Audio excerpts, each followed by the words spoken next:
الحمد لله وكفى وسلام على عباده الذين اصطفى أما بعد فأعوذ بالله من الشيطان الرجيم بسم الله الرحمن الرحيم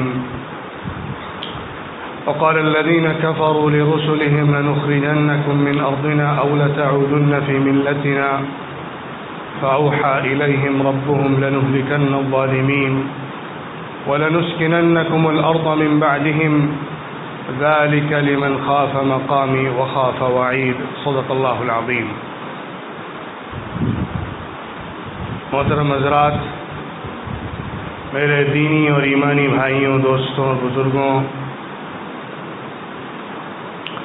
اللہ تعالیٰ اپنے مومن بندوں کو آزماتا رہتا ہے، ان کا امتحان لیتا ہے، ان کو مصیبتوں اور تکلیفوں کا شکار کرتا ہے، جس کے نتیجے میں سچے اور پکے ایمان والے ایک طرف ہو جاتے ہیں اور کمزور یا کھوٹے ایمان والے دوسری طرف ہو جاتے ہیں.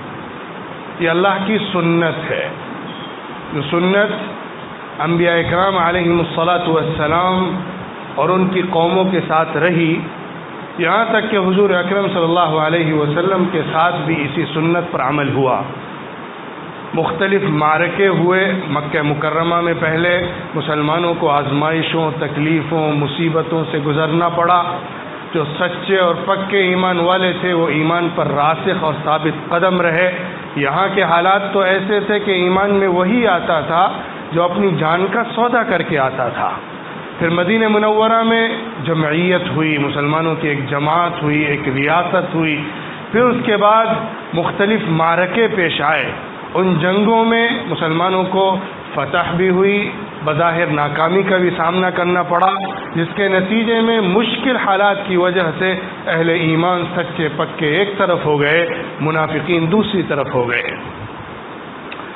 آج جن حالات کو ہم فیس کر رہے ہیں، جن مسائل سے ہم گزر رہے ہیں، اور پورے ملک کے اندر جو صورتحال ہے، اور اس سے آگے بڑھ کر پوری دنیا میں جو ایک سیناریو ہے، مسلمانوں کے حوالے سے جو ایک ویو اور ایک تصور بن گیا ہے، اور مسلمانوں کو جو ایک شناخت دے دی گئی ہے، اس کو فیس کرنا، اس کا سامنا کرنا، اور اس کے اندر اپنے ایمان کا تحفظ کرنا، اور اللہ کے دین کے فریضے کو پورا ادا کرنا، یہ امت کے لیے سب سے بڑا چیلنج ہے. اس سے بڑا چیلنج اس کے بعد کا یہ ہے، اسلام اور ایمان کو آج کے دور میں آخری حل کے طور پر پیش کرنا. Islam is the last solution of all troubles. تمام مشکلات کے اندر آخری حل اسلام ہے. اس کو ثابت کرنے کے لیے دعوے نہیں چاہیے، مسجد کے ممبروں سے للکار نہیں چاہیے. اس کو ثابت کرنے کے لیے دوسرا ایک مستقل طریقہ ہے جس پر عمل کرنا پڑے گا. اس پر میں آؤں گا اور آپ کے سامنے وہ ایک چھوٹا سا روڈ میپ پیش کروں گا، جس کے ذریعے سے ان مسائل کو، ان مشاکل کو، ان پریشانیوں کو ہم گزار کر آگے کی طرف جا سکتے ہیں. دیکھیے، آج کے جو ملکی مسائل ہیں، جو سخت شکل میں امت کے سامنے آئے ہیں اور بڑھتے چلے جا رہے ہیں، ہیزیٹیشن بڑھ رہا ہے، دشواری مسلمانوں کے لیے زیادہ ہوتی چلی جا رہی ہے، ایمان کے تحفظ کے ساتھ ملک میں رہنا تنگ ہوتا چلا جا رہا ہے. مسائل ایک کے بعد ایک نئے تازہ چلے آ رہے ہیں. انسان ایک مشکل سے گزر نہیں پاتا، دوسری مشکل کا شکار ہوا جا رہا ہے. ایک دشواری کے اندر جوجھتا ہے کہ دوسری دشواری اسے چمٹ لیتی ہے. ان سب حالات کے اندر جبکہ ہمیں اپنے ایمان کے ساتھ جینا مشکل ہوتا چلا جا رہا ہے، کرنا کیا ہے؟ اللہ تعالیٰ نے قرآن پاک میں ہمیں وہ تمام باتیں بتائی ہیں جو ایک امت کو فیس کرنے کے لیے قیامت تک آنے والی ہیں. اور اللہ تعالیٰ نے حضور صلی اللہ علیہ وسلم کی سیرت میں وہ نمونہ رکھا ہے جو قیامت تک آنے والے امت کے ہر طبقے کے لیے کسی نہ کسی پہلو سے آئیڈیل بننے والا ہے. یہ بڑی معجزاتی چیز ہے.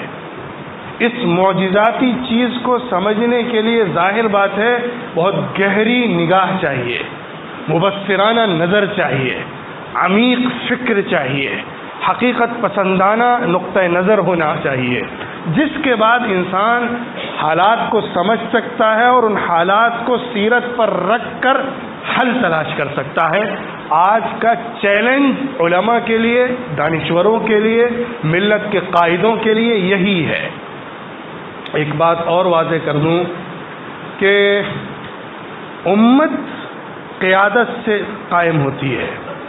حضور صلی اللہ علیہ وسلم کی صورت میں امت کو قیادت ملی تھی، جو قیادت امت کے ہر طرح کے مسائل کو حل کرنے کے لیے پیش تھی۔ دینی مسئلہ ہو، دینی مسئلہ تو سارے ہی مسائل ہیں، عبادت کے تعلق سے مسئلہ ہو، معاشرت کے تعلق سے مسئلہ ہو، معاشیات کے تعلق سے مسئلہ ہو، معاملات کے تعلق سے مسئلہ ہو، سیاسیات کے تعلق سے مسئلہ ہو، اس کے اندر حل پیش کرنا حضور اکرم صلی اللہ علیہ وسلم کی تشریع اور شریعت کا کام تھا، جو اللہ کی طرف سے مل رہی تھی۔ وہ شریعت آج ہمارے پاس ہے، اب اس شریعت کو سامنے رکھ کر اپنے مسائل کا حل تلاش کرنا امت کے ذمہ داروں کا کام ہے، امت کی قیادت کی ذمہ داری ہے، جو قیادت آج کمزور ہے یا کسی نہ کسی حد تک مفقود سی ہے۔ دوستوں، اللہ تعالیٰ نے قرآن پاک میں ارشاد فرمایا انبیاء کے حوالے سے، جب انبیاء دعوت لے کر آتے ہیں قوم کے پاس، جب انبیاء اللہ کا پیغام لوگوں کو پہنچاتے ہیں اور سناتے ہیں، تو قوم کی طرف سے ریئیکشن جو سامنے آتا ہے، جو اکثر انبیاء کے ساتھ ہوا، اور اللہ نے رسول کہہ کے اس کا تذکرہ اس طرح فرمایا کہ انبیاء کے ساتھ یہ طریقہ رہا ہے قوم کا، لَنُخْرِجَنَّكُم مِّنْ أَرْضِنَا أَوْ لَتَعُودُنَّ فِي مِلَّتِنَا۔ وہ دو آپشن دیتے ہیں، ایک آپشن یہ ہے ملک سے باہر چلے جاؤ، دوسرا آپشن یہ ہے ہمارا دھرم قبول کر لو۔ ان دو کے سوا تیسرا کوئی راستہ نہیں ہے۔ لیکن اللہ کے رسولوں کے لیے اللہ کی طرف سے جواب کیا آتا ہے؟ فَأَوْحَى إِلَيْهِمْ رَبُّهُمْ لَنُهْلِكَنَّ الظَّالِمِينَ۔ رب نے، انبیاء کے رب نے ان کی طرف وحی کی کہ پکا وعدہ ہے میرا، یہ قطعی بات ہے کہ ہم ظالموں کو تباہ و برباد کر دیں گے۔ وَلَنُسْكِنَنَّكُمُ الْأَرْضَ مِنْ بَعْدِهِمْ، صرف تباہ و برباد نہیں، اس کے بعد اسی زمین پر ہم تمہیں آباد کریں گے۔ یہ اس کے لیے ہے جو مجھ سے ملنے کا ڈر رکھتا ہے اور میرے وعید سے گھبراتا ہے۔ اللہ کے دین و شریعت پر کامل یقین اور اللہ کے لیے تن من دھن کی بازی لگا دینے کے جذبے کے ساتھ جو دین کے تحفظ کے لیے آگے آتا ہے، اللہ اس سے یہ وعدہ فرماتا ہے۔ آج الفاظ بدلے ہوئے ہیں، زبان بدلی ہوئی ہے، بات وہی ہے، تصویر وہی ہے، سیناریو وہی ہے، لیکن کمزوری اس امت میں ہے جو اللہ کے اس وعدے کو قبول کر سکے۔ کرنا کیا ہے، یہ اصل پہلو ہے، اس پر بات کم ہوتی ہے، میں اس پہ زیادہ بات کرنا چاہتا ہوں۔ مسائل تو جو ہیں اور اس کی جو پیچیدگیاں ہیں اس سے بحث کرنے کی ضرورت نہیں ہے، آج ہر ایک اس سے واقف ہے۔ سوال یہ ہے کہ امت کیا کرے، ان مسائل کو حل کرنے کے لیے کس طریقے سے ہمیں قدم بڑھانا ہے، روڈ میپ کیا ہو۔ ایک بڑا مسئلہ یہ ہے اور بڑی تکلیف کے ساتھ یہ کہنا پڑتا ہے، ہمارے پاس ویسی ملی قیادت نہیں ہے جس کا ہاتھ پکڑ کے ہم جماعت کی شکل میں آگے بڑھ سکیں۔ یہ ایک بڑی مجبوری ہے، دشواری ہے، اور اس کے نتیجے میں ہم کو جو پریشانیاں جھیلنی پڑ رہی ہیں وہ اپنی طرف ہے، وہ ایک طرف ہے۔ سیاسی قیادت، ملی قیادت، دینی قیادت، شرعی قیادت، ان سب کو ایک جگہ جمع کرنے کا نام اسلام ہے۔ لیکن آج کا زمانہ ایسا ہے جس نے ہر قیادت کے پہلوؤں کو الگ الگ کر دیا ہے، اور پھر ان قیادت کے پہلوؤں کے اندر ذیلی پہلو بنا دیے ہیں۔ یہ جماعت، فرقہ، جتھے، گروہ اور ایک دوسرے کے مقابل میں ایک الگ الگ نظریات کی لڑائی، جس نے امت کو توڑ دیا ہے، امت کو بکھیر دیا ہے، تفریقہ بازی کی آخری حدیں کراس کر گئی ہیں۔ آج امت جس ذبح حالی سے، جس دشواری سے اور جس پریشانی سے گزر رہی ہے، اس کے اندر بھی امت کے اندر ایسی فرقہ پرستی کے نعرے اور نظریات کو رواج دینے والے افراد موجود ہیں جو امت کو تارا تارا کر رہے ہیں۔ میں صاف لفظوں میں کہنا چاہتا ہوں اور پوری طاقت کے ساتھ کہنا چاہتا ہوں، ایسے لوگوں کو پہچانیے اور کنارے لگا دیجیے۔ جو شخص بھی امت میں تفریق کی بات کرے، فرقہ بندی کی نعرے لگائے، جو شخص بھی امت میں جماعتوں کی بنیاد پر، جمعیتوں کی بنیاد پر، مسجدوں کی بنیاد پر اور اپنے جھنڈوں کی بنیاد پر اور اپنے نعروں کی بنیاد پر، اپنے سکوں کی بنیاد پر اختلاف پیدا کرنے کا کوئی بھی طریقہ اختیار کرے، اس کو اٹھا کر پھینک دیجیے، اس کو کنارے لگا دیجیے، کیونکہ یہ امت کا نہیں، پوری انسانیت کا دشمن ہے۔ یہ صرف اپنے فرقے یا دوسرے فرقے کا نہیں ہے، یہ پوری ملت کا دشمن ہے۔ ایسے لوگوں سے پرہیز کرنا اور بچانا ضروری ہے۔ پہلی بات، اصل بات وحدت کی ہے، وحدت پیدا کرنا۔ ایک قیادت ایسی نہیں ہے جو امت کے تمام جماعتوں کو ایک پلیٹ فارم پہ کھڑا کر سکے، یہ ایک بڑا فقدان ہے، بڑی کمی ہے۔ لیکن جمہور، امت، ملت اور اس کے مختلف حصے کم سے کم اس بنیاد پر کہ ملت کے لیے، امت کے لیے، دین کے لیے، اللہ کے لیے، شریعت کے لیے، مسلمانوں کے لیے جو بھی جس حیثیت سے بھی کام کرے گا ہم اس کا ساتھ دیں گے۔ کسی اختلاف کو روا نہیں رکھا جائے گا، کسی طرح کی فرقہ بندی کو قبول نہیں کیا جائے گا، کسی طرح کے اختلاف اور نزاع کو برداشت نہیں کیا جائے گا۔ یہ امت کے جمہور کو فیصلہ لینا ہے، یہ جماعتوں سے فیصلہ نہیں ہوگا کیونکہ ان کے اپنے اپنے جھنڈے ہیں۔ یہ امت سے فیصلہ ہوگا جو ایسے لوگوں کو جج کرنا شروع کر دے گی اور جج کرنے کے بعد ان کے کام ان کو سمجھانا شروع کر دے گی۔ ایک بات، دوسرا پہلو ہے دعوت کا، اور دعوت کے دو حصے میں کر کے آپ کو بتانا چاہتا ہوں جو کام کرنے کا ہے، اور آج کے زمانے میں اس کی ضرورت پہلے سے زیادہ شدید ہو گئی ہے۔ دعوت کا عمل کرنا ہے، اللہ کے دین کو اس کے پورے نور کے ساتھ، اس کے پوری طاقت اور اسپرٹ کے ساتھ غیر مسلموں تک پہنچانا۔ اور یہ سچی بات ہے اور یہ تاریخی حقیقت ہے کہ ان تک اسلام اپنی صحیح تصویر کے ساتھ ابھی نہیں پہنچا ہے۔ بڑی مغالطہ انگیزیاں ہیں، بڑی غلط فہمیاں ہیں، ایسے دبیز پردے ڈال دیے گئے اسلام کے چہرے پر قوم کے سامنے، ملک کے افراد کے اور میجورٹی کے سامنے، جس کے نتیجے میں اسلام کا مکھوٹا ایک ظالمانہ وحشیانہ بن گیا ہے۔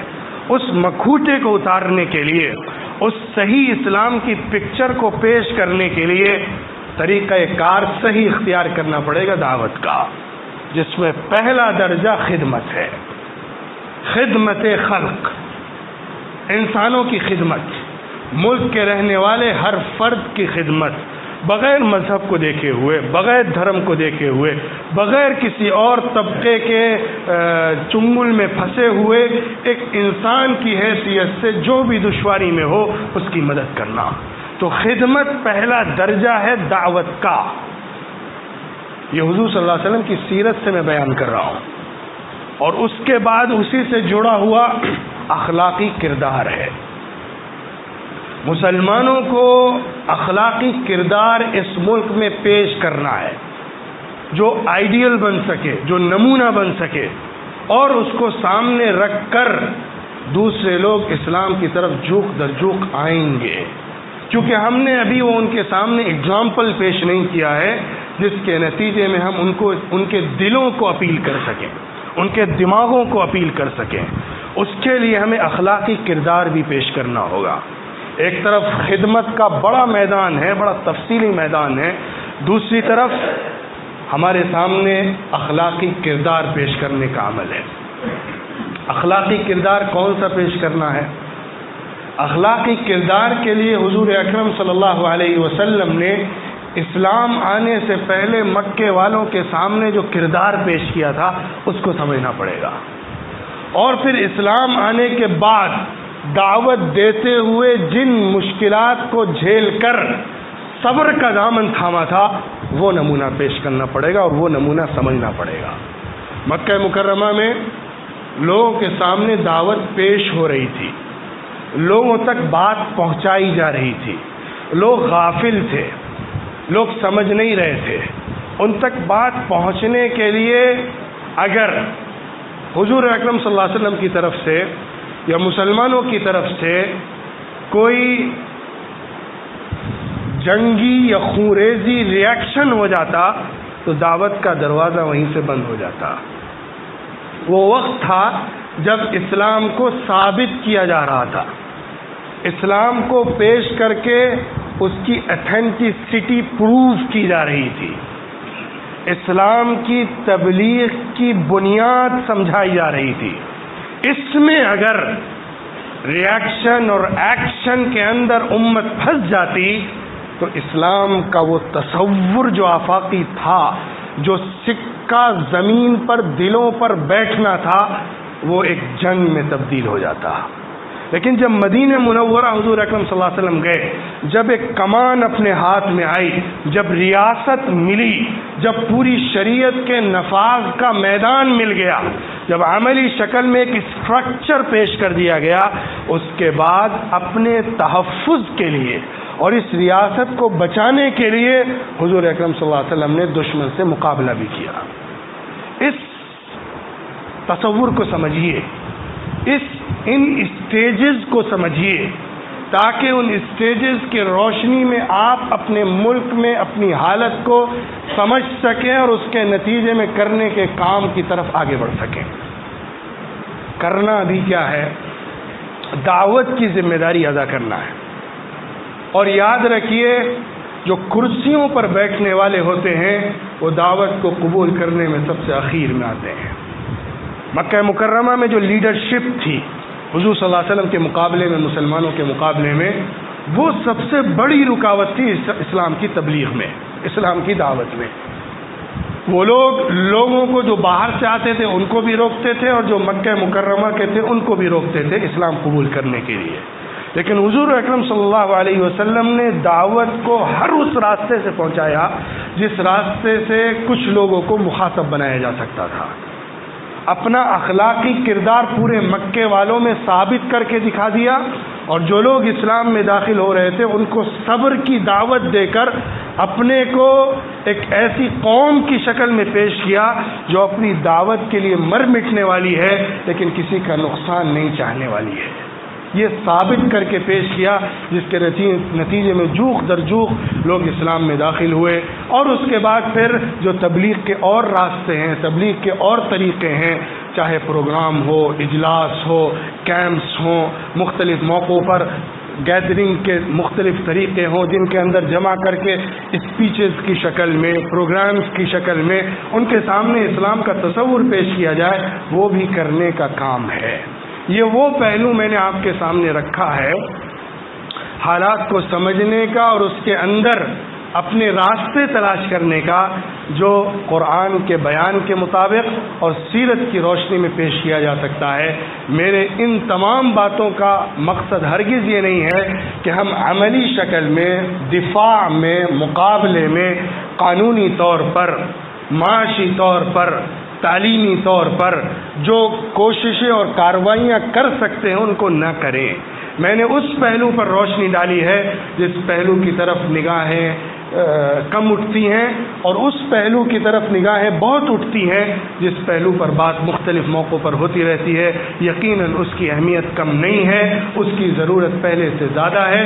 قانونی طور پر، تعلیمی طور پر، معاشی طور پر ہم اپنی پوری مضبوطی کریں، لیکن دوسری طرف غیر قوم سے تعلقات اور ان سے جو ہمیں مقابلہ کرنا ہے وہ اس راستے سے کریں جو راستہ حضور اکرم صلی اللہ علیہ وسلم کی سیرت نے ہم کو دیا ہے اور جو قرآن پاک نے ہمارے سامنے رکھا ہے۔ اللہ تعالی ہم سب کو عمل کی توفیق عطا فرمائے، صحیح طریقے پر حضور اکرم صلی اللہ علیہ وسلم کی سیرت اور قرآن کا فہم عطا فرمائے، جس کے نتیجے میں ہم آج کے حالات کو، آج کے چیلنجز کو سمجھ سکیں اور اس کے اندر اپنے صحیح راستے تلاش کر کے کامیابی سے ہمکنار ہوں۔